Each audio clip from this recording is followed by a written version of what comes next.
Rich Dad, Poor Dad by Robert Kiyosaki. What does Rich Dad, Poor Dad means?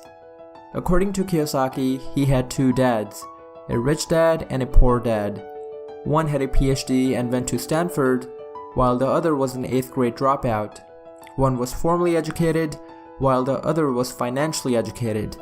When the poor dad died, he left bills for his family to be paid. When the rich dad died, he left millions of dollars for his family.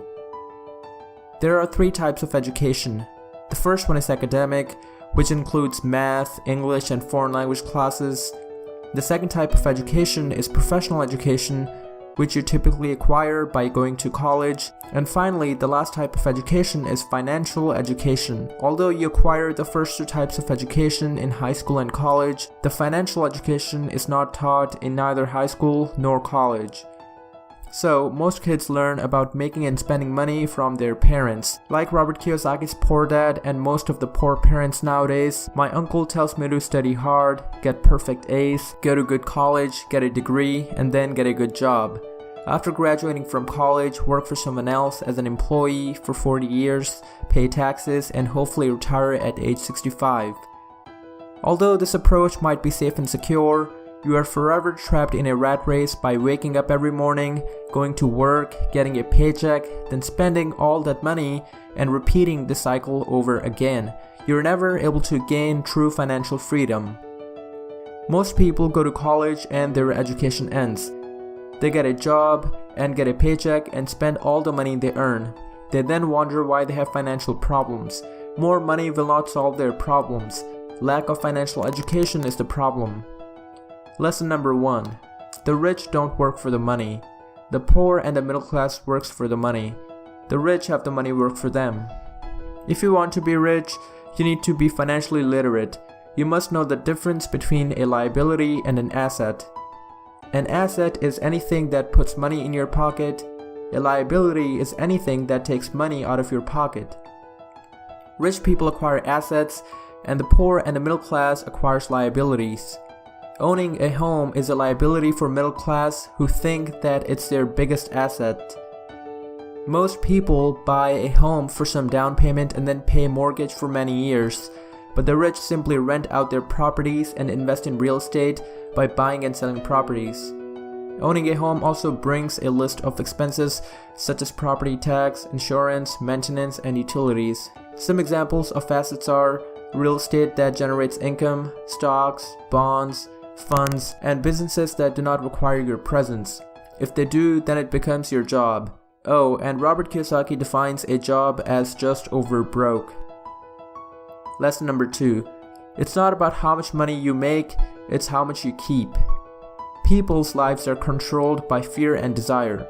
Fear motivates them to work hard, and once they receive their paycheck, desire starts to kick in and people think about all the wonderful things that money can buy.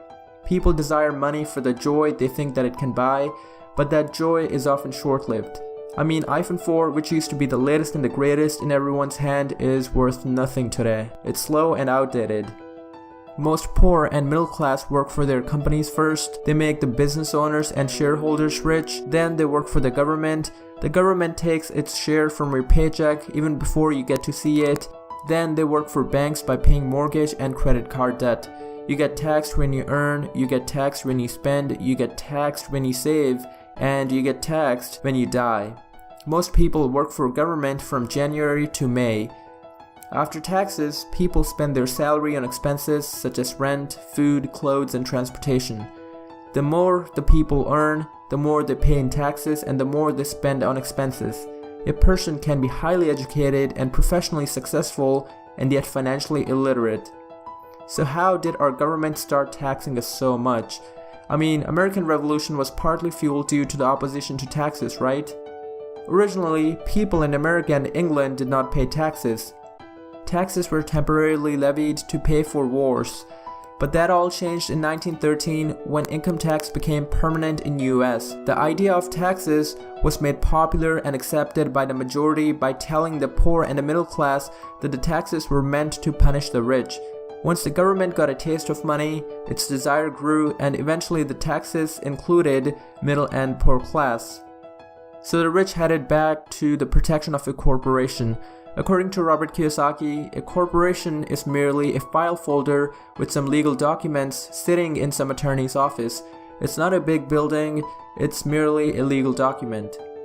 The benefits of being under a corporation are that the rich pay their expenses with the pre-tax dollars, and if there's any money left over, they use it to pay for their taxes.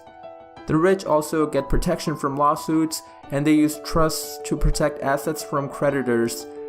The rich control everything, but they own nothing. Financial struggle is often the result of people working all their lives for someone else. Keep your daytime job, but start saving a percentage of your income and use that to buy real assets. In short, to gain financial freedom, you need to get financially educated, you need to start buying real assets, you need to start paying yourself first before paying government or big businesses, and you need to protect yourself from taxes and keep your expenses down. Stay tuned for the next video on Tony Robbins' book, Money Master the Game, where he will show you exactly how to gain financial freedom in 7 simple steps. Until then, if you like this video, be sure to subscribe to the channel for more animated book summaries.